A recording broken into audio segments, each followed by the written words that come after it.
পরিকল্পিতভাবে গড়ে ওঠা অবকাঠামো যেন গলার কাঁটায় পরিণত হয়ে পড়ছে।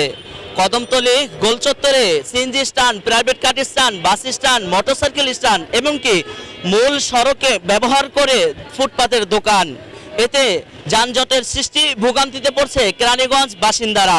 দিন দিন অযোগ্য হয়ে পড়ছে কেরানীগঞ্জ এই মূল সড়কটি। সময়ের সাথে পাল্লা দিয়ে বাড়ছে কেরানীগঞ্জে জনসংখ্যা, বাড়ছে জনদুর্ভোগও।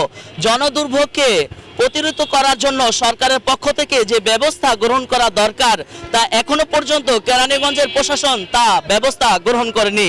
এতে জনদুর্ভোগ এবং দুর্ঘটনা প্রতিনিয়ত পোহাতে হচ্ছে কেরানীগঞ্জ বাসিন্দাদের। দর্শক, এই মুহূর্তে আমি কথা বলবো পথে চলা সাধারণ মানুষের থেকে, তারা কতটা জনদুর্ভোগে পড়ছে। এই কাছে পুলিশ প্রশাসনে কোনো দায়িত্ব লওয়া কাজ করে না, এরা গাড়িগুলো উল্টা পথে নিয়ে আসে, এই কারণে রাস্তাঘাটে যানজট অনেক বাড়ে। পুলিশ দেখে না, পুলিশ তো দেখে না, পুলিশ আসে একটু ডিউটি করে ঘন্টা খানিক, এরপর আবার জায়গা। এই জায়গায় যে সন্ধ্যা পরে ফুটপাত বসে, এই পুলিশে এটা দেখে না বা পুলিশে এটা কিছু কোনো কিছু করতেছে না, এই কারণে জ্যামজটটা বেশি বাড়ে।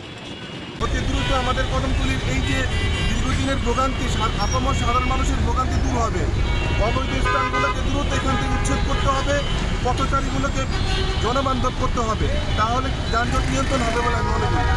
এমন কোনো দিন দেখলাম না যে এই ব্রিজটার উপরে জ্যাম না থাকে। আর এই ব্রিজের উপরে জ্যাম থাকার জন্য একমাত্র দায়ী হচ্ছে আমাদের ট্রাফিক ব্যবস্থা।